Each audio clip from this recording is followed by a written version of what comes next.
Hello friends, आज हम अपने प्रीवियस ईयर क्वेश्चंस में 2005 के कुछ इंपॉर्टेंट क्वेश्चंस देखते हैं। कैसे इन क्वेश्चंस की रीसेंट करंट अफेयर्स न्यूज़ की वजह से इंपॉर्टेंस और ज़्यादा बढ़ जाती है एंड रिपीट होने के अच्छे चांसेस बनते हैं। Question number 1, consider the following statements. Statement 1 हमारा कह रहा है Great Britain comprises England, Wales, Scotland and Northern Ireland. Brexit हमारा पिछले कुछ सालों से न्यूज़ में है एंड ये क्वेश्चन उसी वजह से काफ़ी ज़्यादा इंपॉर्टेंट हो जाता है। जो फर्स्ट स्टेटमेंट है वो कह रहा है ग्रेट ब्रिटेन पूछ रहा है, जो हमारा ग्रेट ब्रिटेन है it comprises 1 England, second Wales and third Scotland. It does not comprise Northern Ireland, so this statement is incorrect. थोड़ी सी एक्स्ट्रा इंफॉर्मेशन और जानते हैं। जो हमारा यूनाइटेड किंगडम है जिसको हम यूके भी कहते हैं, उसमें ग्रेट ब्रिटेन के तीनों इंग्लैंड, वेल्स, स्कॉटलैंड, इसके साथ नॉर्दर्न आयरलैंड। ठीक है, तो ये हो गया हमारा यूके, ये हो गया हमारा ग्रेट ब्रिटेन। दोनों में एक डिफरेंस है। हम काफ़ी बार इसको ओवरलुक कर देते हैं एंड हमें आइडिया नहीं होता कि ग्रेट ब्रिटेन और यूके में एग्जैक्टली क्या डिफरेंस है। जो डिफरेंस है वो है नॉर्दर्न आयरलैंड का, और यूके का दूसरा नाम भी यही है, United kingdom of great Britain and Northern Ireland. एक चीज़ और, ग्रेट ब्रिटेन हो गया, यूके हो गया और इंग्लैंड हो गया। इंग्लैंड सिंपली जो आइलैंड है उसको हम इंग्लैंड कहते हैं। सबको इंग्लैंड पता होता है, ग्रेट ब्रिटेन और यूके में कंफ्यूजन होती है। आज ये कंफ्यूजन भी दूर हो गई। कल को यूपीएससी प्रीलिम्स में अगर क्वेश्चन आता है इससे रिलेटेड तो अब हम सॉल्व कर पाएंगे। सेकेंड स्टेटमेंट को देखते हैं। इंग्लैंड कवर्स आएगा, England covers less than 60% of the total area of the United kingdom. यहाँ पे यूनाइटेड किंगडम की बात की है, यहाँ पे ग्रेट ब्रिटेन की फर्स्ट स्टेटमेंट में बात की थी। तो अभी हमने डिफरेंस देखा कि यूके क्या है और यूनाइटेड किंगडम क्या है। जो ग्रेट ब्रिटेन का एरिया, इंग्लैंड का एरिया है यूनाइटेड किंगडम में, it is more than 50% but less than 60%। 50% से 60% के बीच में जो इंग्लैंड का एरिया है ऑफ द यूनाइटेड किंगडम वो लाई करता है। So second statement is correct. So answer to this question is B. इसमें हमने इंपॉर्टेंट चीज देखी, ग्रेट ब्रिटेन और यूके के बीच में डिफरेंस, और इंग्लैंड का यूके के कंपैरिजन में कितना वो पोर्शन एरिया कवर करता है। It is more than 50% but less than 60%। Next question देखते हैं। हिस्ट्री से मॉडर्न हिस्ट्री का क्वेश्चन है। Consider the following statements. In the first round table conference doctor B R Ambedkar demanded separate electorates for the depressed classes. Question के statement को बहुत ध्यान से पढ़ें, अंडरलाइन कर लें कीवर्ड्स को। सेपरेट इलेक्टोरेट्स की बात कर रहा है and for the depressed classes, and the main important thing over here is first round table conference की बात की गई है। This statement is correct. Doctor B R Ambedkar ने फर्स्ट राउंड टेबल कॉन्फ्रेंस में ही सेपरेट इलेक्टोरेट्स की डिमांड की थी for the depressed classes. Second statement देखते हैं। In the Poona act special provisions for the representation of the depressed people in the local bodies and civil services were made। यहाँ पे important चीज क्या है, पूना एक्ट जो 1932 में हुआ था, और यहाँ पे एक चीज और, representation of the depressed people in local bodies और सिविल सर्विसेज। लोकल बॉडीज और सिविल सर्विसेज में नहीं, ये स्टेटमेंट इनकरेक्ट है। जो इसमें पूना पैक्ट के अकॉर्डिंग सेपरेट इलेक्टोरेट्स को अबेंडन कर दिया गया था। सेपरेट इलेक्टोरेट्स जो यहाँ पे डिमांड की गई है, इस डिमांड को डॉक्टर बी आर अम्बेडकर के अबेंडन कर दिया गया था। बट जो रिजर्वेशन थी डिप्रेस्ड क्लासेस की, कहाँ पे, रिजर्वेशन इन, ये इंपॉर्टेंट है, reservation in provincial and central legislatures. इन दोनों लेजिस्लेचर्स में जो रिजर्वेशन थी हमारी डिप्रेस्ड क्लासेस की वो बढ़ा दी गई थी। सो दिस स्टेटमेंट इज इनकरेक्ट, क्योंकि पूना पैक्ट में लोकल बॉडीज और सिविल सर्विसेज के रिलेशन में कोई भी बात नहीं की गई थी। जो बात की गई थी, दो की गई थी। फर्स्ट, सेपरेट इलेक्टोरेट्स को हटा दिया गया था, इट वाज अबेंडेंड, और जो रिजर्वेशन थी it was increased for the depressed classes in provincial and central legislatures. Third statement को देखते हैं। The Indian National Congress did not take part in the third round table conference. This is correct. Second round table conference Congress ने attend की थी, the only conference round table conference they attended, and उससे इतने ज्यादा महात्मा गांधी जी दुखी हो गए थे because of the attitude of the Britishers that the third round table conference was not attended by the Indian National Congress. So INC did not attend first and third. कौन से ऐसे दो इंपॉर्टेंट पर्सनैलिटीज थी, two important personalities जिन्होंने सारी की सारी all 3 RTCs round table conferences attend की थी? हिंट दे देते हैं, एक तो doctor B R Ambedkar ji थे, एंड सेकंड कौन थे ये आप स्टेटमेंट ये कमेंट में नीचे लिखें, बताएं हमें, ठीक है। So answer to this question is C, 1 and 3 are correct. Next question में आते हैं, who among the following repealed the vernacular press act? काफी इंपॉर्टेंट है वर्नाकुलर प्रेस एक्ट। इस क्वेश्चन की हेल्प से हम थोड़ा सा वर्नाकुलर प्रेस एक्ट के बारे में भी यहाँ रिवाइज करेंगे। सबसे इंपॉर्टेंट चीज जो वर्नाकुलर प्रेस एक्ट के बारे में है, स्टेटमेंट पहले क्वेश्चन सॉल्व कर लेते हैं। रिपील्ड की बात की गई है, रिपील्ड मतलब किसने वर्नाकुलर प्रेस एक्ट को हटाया। जो यहाँ पे 4 ऑप्शन हैं ये थोड़े इजी हैं कि हम जनरली वर्नाकुलर प्रेस एक्ट को लॉर्ड लाइटन के साथ एसोसिएट करते हैं, एंड अगर हम क्वेश्चन ध्यान से ना पढ़ें एंड लॉर्ड लाइटन हमारे स्टेटमेंट्स इसमें ऑप्शंस में दिया हो तो जनरली हम वो मार्क करके आ जाएंगे। यहाँ पे जो आंसर है it is Lord Ripon. Lord Lytton ने 1878 में वर्नाकुलर प्रेस एक्ट को इनैक्ट किया था, एंड 1882 में लॉर्ड रिपन ने इसको रिपील किया था। जो मेन प्रोविजंस थे वर्नाकुलर प्रेस एक्ट के, इट वाज वेरी रेसिस्ट, काफी रेसिस्ट थे। जो वर्नाकुलर प्रेस एक्ट को वर्नाकुलर प्रेस एक्ट का मेन मोटिव क्या था, 1878 में काफी ज्यादा फेमीन फैला हुआ था। एक तो फेमीन एक रीजन था, एंड सेकेंड रीजन था, सेकेंड एंग्लो अफगान वॉर अभी हुई थी जिसमें काफ़ी ज़्यादा एक्सचेकर, काफ़ी ज़्यादा खर्चा ब्रिटिश इंडिया गवर्नमेंट को उठाना पड़ा था, एंड इस वजह से काफ़ी ज़्यादा डिसकंटेंट था अमंग द इंडियन मासेस। अब ये जो सारा डिसकंटेंट था, ये जो डिसकंटेंट जो लोकल न्यूज़पेपर्स थे जो अपनी लोकल लैंग्वेजेस में लिख रहे थे, ठीक है, वर्नाकुलर लैंग्वेज में लिख रहे थे। वर्नाकुलर क्या होती है? Native local languages. कभी कभी ये भी पता नहीं होता कि वर्नाकुलर का क्या मतलब है, नेटिव लोकल लैंग्वेज। तो जो ये एक्ट था वो सिर्फ नेटिव लोकल लैंग्वेज में छपने वाले न्यूज़पेपर्स एंड जर्नल्स को टारगेट कर रहा था, and not the English dailies, not the English press, ठीक है। तो मेन प्रोविजन इसका क्या था, मैजिस्ट्रेट के पास काफी ज्यादा अनलिमिटेड पावर्स थी through this vernacular press act. वो जो था बिना किसी परमिशन के गवर्नमेंट को कह सकता था कि एक प्रिंटर या पब्लिशर, मैजिस्ट्रेट कह सकता था, मैजिस्ट्रेट के पास ये पावर थी कि वो गवर्नमेंट किसी भी प्रिंटर और पब्लिशर को अपने पास बुला सकता है अगर उसको जो भी प्रेस में छपा है वो ठीक ना लगे, और एक अंडरटेकिंग ले कि कोई भी डिससेटिस्फैक्शन पब्लिक में नहीं राइज होगी आगे से फ्यूचर में।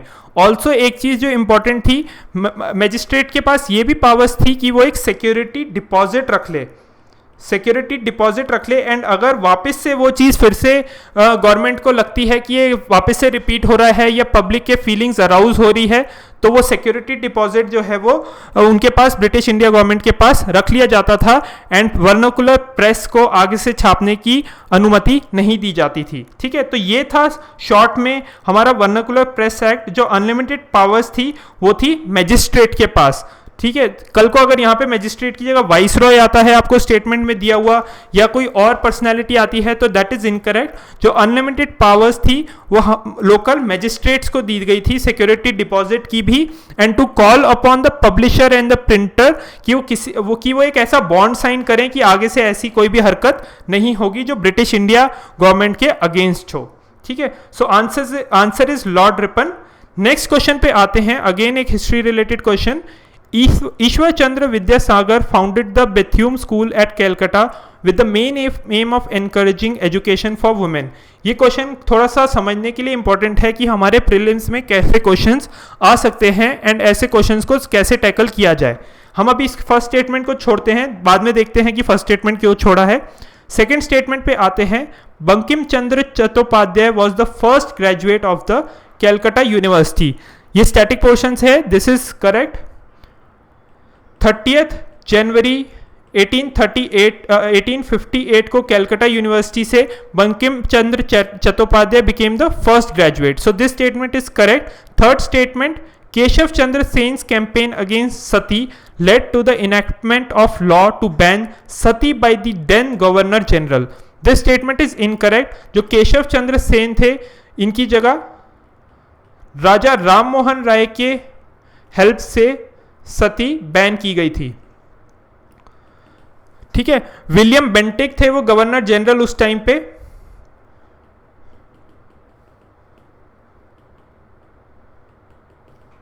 जिन्होंने 1829 में बंगाल रेगुलेशन एक्ट के अंडर सती को बैन किया गया था। तो हमारा सेकंड स्टेटमेंट जरूर ठीक है, so this is incorrect and third is also incorrect. So ये वाला ऑप्शन और ये वाला ऑप्शन चला गया। 1 एंड 2 जो है this is the most logical answer. जो इस क्वेश्चन की हेल्प से हमने क्या समझना है, जो हमारा फर्स्ट स्टेटमेंट है that in itself is little ambiguous, थोड़ा सा गलत की तरफ है। यहाँ पे क्या है first statement, Ishwar Chandra Vidyasagar founded the Bethune school at Calcutta. जो वो है फाउंडर थे JED बेथ्यूम थे and not Ishwar Chandra Vidyasagar. So this statement is ambiguous, this statement is rather incorrect, but closest answer जो निकल के आता है वो B ही है, because these two are definite, this is definitely incorrect and this is definitely correct. ठीक है, so answer इसका जो है वो B is the closest answer because Ishwar Chandra Vidyasagar was related to Bethune school at Calcutta. ठीक है, बाद में जाके बेथ्यूम स्कूल एट कैलकाटा में ईश्वर चंद्र विद्यासागर ने काफी इंपॉर्टेंट कॉन्ट्रीब्यूशंस किए, but he was not the founder. यहाँ पे फाउंडर पूछा गया है, बट अगर कोई हमें मार्क करना हो, अगर ऐसी कोई भी कंफ्यूजन आती है, अक्सर यूपीएससी प्रीलिम्स में 1 या 2 ऐसे एम्बिगुअस क्वेश्चंस हो ही जाते हैं कि बुद्धा ने कहाँ विजिट किया था 2-3 साल पहले, एक क्वेश्चन ऐसा आया था, या हड़प्पा की किसी एक साइट पे हॉर्स के अवशेष मिले हैं या नहीं मिले। ऐसे क्वेश्चंस काफी एम्बिगुअस हो जाते हैं। तो अगर आपको लग रहा है कि आपको आंसर डेफिनेटली पता है तो आप मार्क कर दें, या फिर ऐसे क्वेश्चंस छोड़ के भी आ सकते हैं, या फिर नियरेस्ट जो आपको लग रहा है ठीक हो, that will be the correct answer taken by the UPSC. Next question को देखते हैं, which one of the following is the correct sequence of hills starting from north to south. ठीक है, नॉर्थ से साउथ पूछा गया है, हिल्स के बारे में पूछा गया है, एंड इसकी ऊपर एक ऑलरेडी 2 मिनट सीरीज बन चुकी है, वो 2 मिनट सीरीज के हेल्प से रिवाइज भी आप कर सकते हैं। जो यहाँ पे हम मैप देखते हैं, सबसे पहले जो हमारा इजी कोड वर्ड था याद करने के लिए, सबसे पहले नल्लामलाई हिल्स NPJS, ये था हमारा ईस्टर्न साइड के लिए, एंड इधर था NAC NAC। NPJS, N से नल्लामलाई, P से पलकोंडा, J से जवाड़ी, एंड S से शवनाई हिल्स। ये जो सारे हिल्स है ये हमारे ईस्टर्न बाउंड्री पे सदर्न पेनिनसुला में लगे हैं। ठीक है, अगर हम इंडिया के मैप को ऐसे डिवाइड करें, एंड जो हमारे वेस्टर्न साइड पे जो हमारे 3 हैं, first is Nilgiri, second is Annamalai and third is cardamom. तो ये तरीका है एक नॉर्थ टू साउथ याद रखने का कि NPJS एंड NAC NAC। ठीक है, सो दोनों N से शुरू होते हैं, एंड N से नल्लामलाई, P से पलकोंडा, J से जवाड़ी, S से शेवनॉय हिल्स, एंड N से Nilgiri, Annamalai and cardamom hills. तो ये तरीका है याद करने का, एंड इससे हमारा जो आंसर निकल के आता है नल्लामलाई, जावड़ी, नीलगिरी एंड अन्नामलाई हिल्स। ठीक है, so the C is the correct answer to this question. अगर हमने ये मैप को अच्छे से याद किया हुआ है, अगर मैप में हमने कुछ चीज़ें याद करने के लिए अपने कीवर्ड्स बनाए हुए हैं, तो हमें याद रह जाएगा कि आंसर इसका क्या है। ठीक है, ऐसे कोई ना कोई क्वेश्चन डेफिनेटली आते हैं, हिल्स पे आते हैं, अब रिवर्स पे पूछने लग गए हैं, रिवर्स की स्पेशली ट्रिब्यूटरीज पे आ गए हैं। थोड़ा सा इन डेप्थ जाएं तो हर एक रिवर को आप पकड़ के उसकी पूरे का पूरा रिवर सिस्टम को अच्छे से पढ़ें कि रिवर सिस्टम क्या कह रहा है। ठीक है, नेक्स्ट क्वेश्चन पे आते हैं। यहां the same force of the moon is always presented to the earth. This question is very important. अभी चाइना की एक सैटेलाइट चैंग्स 4, ये नाम भी याद रख लें, ये चैंग्स 4 जो है ये चाइना की सैटेलाइट है। इट रिसेंटली इसी साल 2019 में it landed on the other side of the moon surface.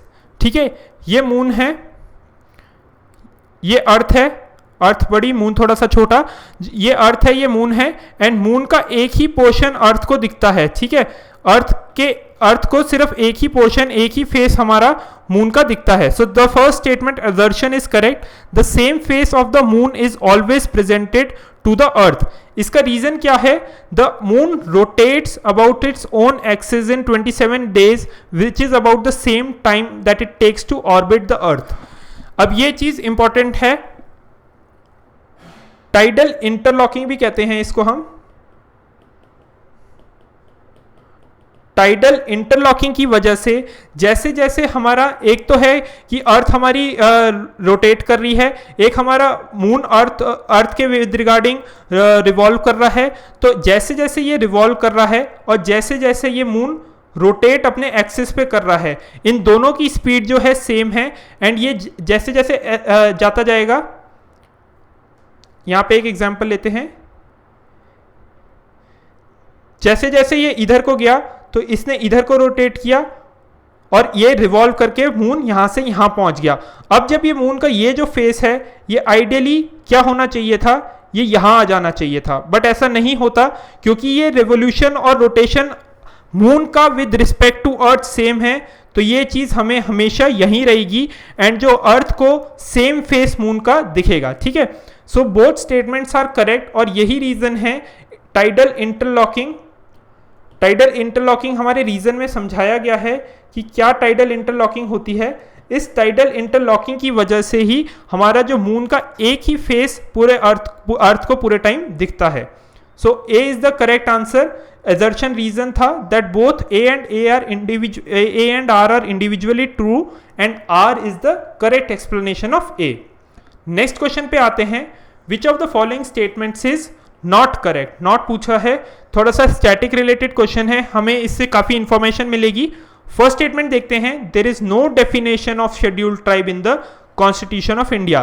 This is correct statement. Constitution हमारे में, कॉन्स्टिट्यूशन ऑफ इंडिया में शेड्यूल्ड ट्राइब की कोई प्रॉपर डेफिनेशन नहीं है। Second statement, north east India accounts for a little over half of country's tribal population. Statement क्या कह रहा है कि more than 50% of the tribal population north east India में है।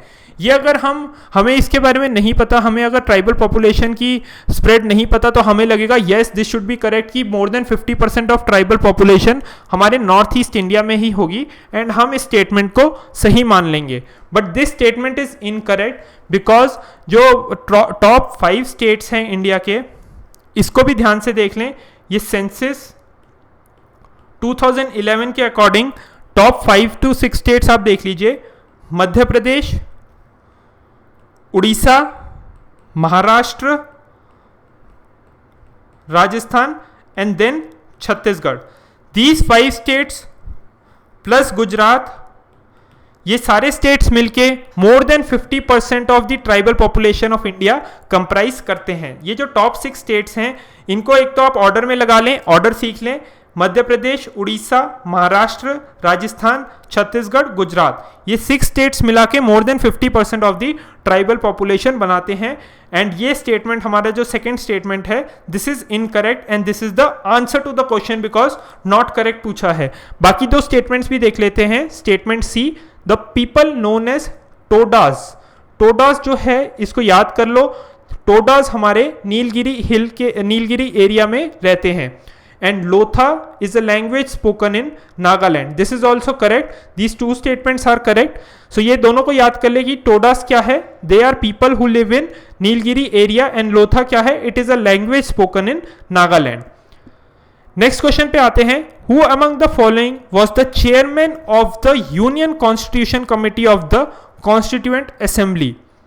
क्वेश्चन थोड़ा सा इजी है बट सिली मिस्टेक नहीं होनी चाहिए। काफी एस्पिरेंट्स को लगेगा कि जो chairman of the union constitution committee of constituent assembly हमारे बी.आर. अंबेडकर जी हैं, एंड क्वेश्चन को बिना ध्यान से पढ़े बी.आर. अंबेडकर जी मार्क करके आ जाएंगे। But B R. अंबेडकर जी किसके चेयरमैन थे? He was the chairman of the drafting committee, isn't it? वो ड्राफ्टिंग कमिटी के चेयरमैन थे। एंड हमारा क्वेश्चन क्या पूछ रहा है? Chairman of the union constitution committee. दोनों में फर्क है। हम 2-3 तो आंसर जो इसका है, पहले आंसर देख लेते हैं। जो यूनियन कॉन्स्टिट्यूशन कमेटी के चेयरमैन थे, ही वॉज जवाहरलाल नेहरू। बाकी कुछ इंपॉर्टेंट कमिटीज भी देखते हैं अभी हम। एक तो Jawaharlal Nehru union constitution committee के चेयरमैन थे, एंड दूसरा यूनियन पार कमेटी। तो यूनियन से रिलेटेड तो दोनों चीजें थी कॉन्स्टिट्यूएंट असेंबली में, उन दोनों के चेयरमैन को थे Jawaharlal Nehru ji.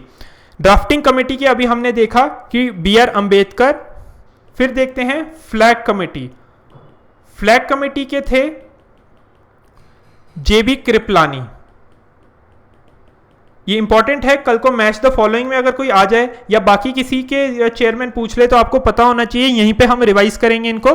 Fundamental rights and minority committee के कौन थे? सरदार वल्लभ भाई पटेल। सरदार वल्लभ भाई पटेल थे fundamental rights and minority committee के। एक और के सरदार वल्लभ भाई पटेल थे, वो थे प्रोविंशियल कॉन्स्टिट्यूशन कमेटी के। तो ये 4 से 5 इंपॉर्टेंट हैं। हमने कितनी पढ़ी? 6 हमने पढ़ी हैं कमिटीज यहाँ पे। ये 6 कमिटीज आपको डेफिनेटली याद होनी चाहिए। सबसे पहले यूनियन कॉन्स्टिट्यूशन कमेटी। यूनियन से रिलेटेड हमने 2 कमिटीज पढ़ी, union constitution committee and union power committee. दोनों के जो चेयरमैन थे ही वॉज जवाहरलाल नेहरू। फिर हमने ड्राफ्टिंग कमेटी के बारे में पढ़ा। ड्राफ्टिंग कमेटी हमें जनरली पता होता है कि उनके chairman doctor B R Ambedkar थे। फिर हम देखते हैं फ्लैग कमेटी को, काफी इंपॉर्टेंट। फ्लैग कमेटी के चेयरमैन कौन थे? J B Kripalani ji. फिर हमने सरदार वल्लभ भाई पटेल के बारे में 2 कमिटीज पढ़ी जिनके वो चेयरमैन थे, fundamental rights and minority committee and provincial constitution committee. Okay, so ये 6 कमिटीज हमें अच्छे से याद होनी चाहिए। यूनियन के 2 कमिटीज थी जिनके जवाहरलाल नेहरू एंड सरदार वल्लभ भाई पटेल की 2 थी, fundamental rights and minority committee, ये काफी इंपॉर्टेंट है, and second provincial constitution committee. Drafting committee and flag committee के बारे में भी हमने इस क्वेश्चन में देखा। So answer to this question is C. Next question पे आते हैं। Consider the following statements. The government of India act 1935 provided for the first, जो हमारे 3 ऑप्शंस दिए हैं, provincial autonomy, establishment of federal court and all India federation at the centre. These all statements are correct। जो हमारा government of India act था 1935, उन्होंने government of India act ने ये तीनों के तीनों प्रोविजंस अपने एक्ट के अंडर दिए थे। स्टेटमेंट हमारा करेक्ट पूछ रहा है and the answer is D.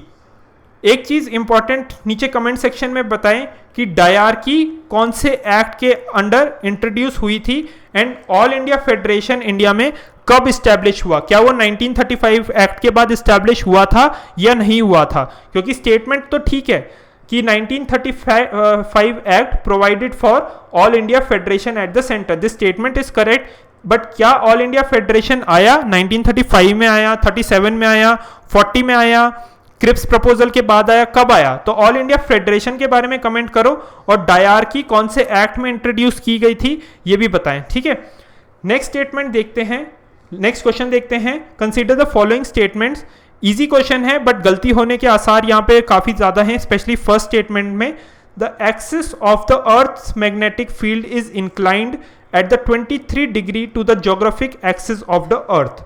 जो अर्थ की मैग्नेटिक फील्ड के बारे में पूछ रहा है, एक तो हो गया कि अर्थ का अपना टिल्ट है प्लेन से, ठीक है, एक तो अर्थ का अपना टिल्ट है 23 डिग्री, बट यहां पे अर्थ के मैग्नेटिक फील्ड के टिल्ट के बारे में पूछ रहा है, एक्सिस के बारे में पूछ रहा है। It is inclined at 23 degree to the geographic axis of the earth. This is incorrect, क्योंकि जो हमारा मैग्नेटिक नॉर्थ है, जो हमारा मैग्नेटिक नॉर्थ है वो यहां पे है एंड जो मैग्नेटिक साउथ है वो यहां पे है। This is magnetic south and this is magnetic north, ठीक है, इस चीज को ध्यान रखें। इसलिए जो हमारा कंपास है, जब उसकी नीडल नॉर्थ पोल में नॉर्थ की तरफ अट्रैक्ट करती है, ये हमारा कंपास है, इसकी नीडल अगर हम यहाँ रखेंगे, इसका जो नॉर्थ पोल है, इसकी जो नीडल है ये नॉर्थ पोल की तरफ अट्रैक्ट करेगी, तो ये हमें नॉर्थ पोल दिखाएगी। क्यों? क्योंकि इसकी नीडल जो है वो साउथ पोल है अपने आप में, एंड साउथ एंड नॉर्थ आपस में अट्रैक्ट करते हैं, ऑपोजिट्स अट्रैक्ट, तो नीडल अपने आप में साउथ पोल है and it tries to attract the north pole of the earth, ठीक है। So this is the major thing यहाँ पे। So the axis of the earth's magnet is inclined at 23 degree to the geographic axis of the earth. This is incorrect. Second statement क्या कह रहा है? The earth's magnetic pole in the northern hemisphere. यहाँ पे earth's magnetic पोल की बात की गई है, नॉर्थ पोल नहीं बोला इसने, ठीक है। अगर नॉर्थ पोल बोल देता तो ये स्टेटमेंट गलत हो जाता. Statement says the earth's magnetic pole in the northern hemisphere which is actually the southern pole is located magnetic south basically, जिसको हम कहेंगे on a peninsula in the north Canada. इस चीज को याद रखें, जो हमारा कैनेडा है यहां पे मैग्नेटिक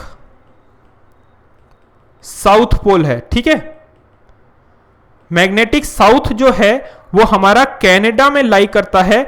एंड इस चीज को अगर हम याद रख लेंगे हमारे लिए काफी आसान हो जाएगा कि हमारा मैग्नेटिक साउथ जो है वो कनाडा में है. एंड इसलिए जो हमारी नीडल है वो नॉर्थ होने की वजह से हमारी यहाँ पे हमने गलत पढ़ा है, मैग्नेटिक नीडल हमारी नॉर्थ होती है and it tracks the magnetic south which is the earth north. ठीक है, मैग्नेटिक साउथ जो है वो यहाँ कनाडा में है and magnetic south is earth north. Okay, so this statement is correct. ये स्टेटमेंट अपने आप में ठीक है. थर्ड स्टेटमेंट क्या कह रहा है, earth magnetic equator passes through Thumba in South India, Tamil Nadu में है ये. This is also correct. जो अर्थ का मैग्नेटिक इक्वेटर है वो थुमना रीजन साउथ इंडिया में यहां से पास करता है. So second and third are correct and the first statement is incorrect. Okay, next question पे आते हैं. लास्ट क्वेश्चन है, who among the following was a proponent of Fabianism as a movement. Fabianism क्यों, यहाँ पे Fabianism in itself is not important, but UPSC के जो important या यूपीएससी के जो प्रिय यहाँ पे पर्सनैलिटी है वो है एनी बेसेंट. इसका आंसर भी एनी बेसेंट है. फेबियनिज्म जो है it is a type of socialism जिसमें ये स्टार्ट कब हुई थी, लेट 19th सेंचुरी में स्टार्ट हुई थी इंग्लैंड में. It started in England. Fabianism basically क्या होता है कि जो बेसिकली फेबियनिस्ट होते हैं, जो ये सोशल थ्योरी में बिलीव करते हैं कि socialism is good for the society, वो इंटेलेक्चुअल्स को फेबियनिज्म के अंडर इंटेलेक्चुअल्स को and those who are in power, जिनके पास पावर है वोट देने की या जो इलेक्ट होते हैं लेजिस्लेचर से, उनको इन्फ्लुएंस करने की कोशिश करते हैं to promote socialism. So to promote socialism, they are a kind of socialist. Fabianism एक kind of socialist है and Annie Besant was a proponent of Fabianism movement. ठीक है, so इसका आंसर A था. So ये था हमारे इस वीडियो का मेन क्रिस्प. ये इंपॉर्टेंट क्वेश्चंस थे हमारे प्रीलिम्स पॉइंट ऑफ व्यू से. रिवाइज करते रहिए. Thank you.